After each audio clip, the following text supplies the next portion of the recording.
you hit on something super important, and this is a really very important point. There are administrative controls and there are technical controls.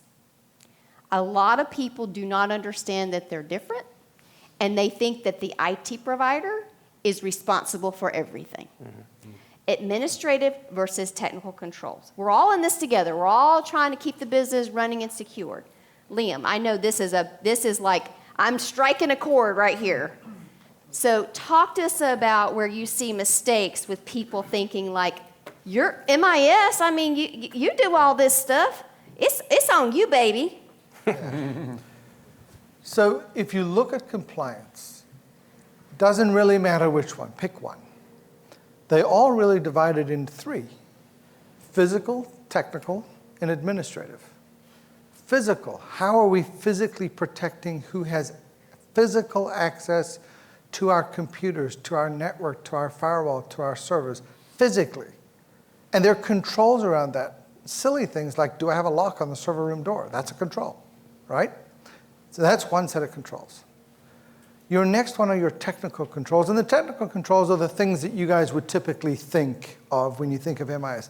Do you have antivirus? Do you have a firewall? Do you have this technology, that technology? Those are technical controls, right? Do you have backups? The administrative controls, though, these are where a lot of the mischief happens. And it's because these are those policies and procedures that you as a company have created to train your employees on how to do things your way. But the question is, okay, you have a policy, assuming that you do. How do you make sure that people are actually using that policy? Do you audit it? Do you guys make sure that when new people are hired that they get trained on these policies?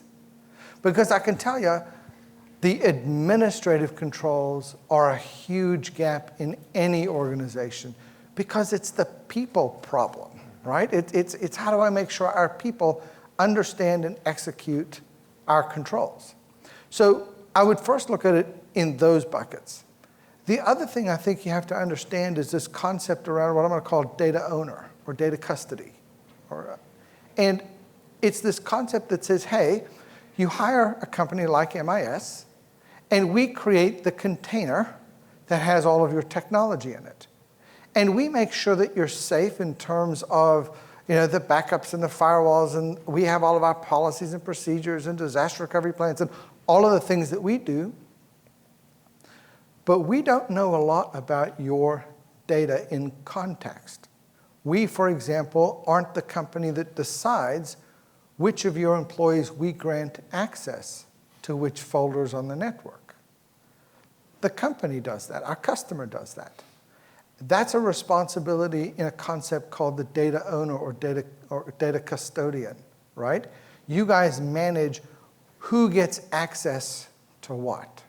And a lot of times what we see is that companies get conflated between those administrative controls, their responsibilities, and the technical controls. And I think you have to be really clear about that when you think about this from a cybersecurity and compliance perspective.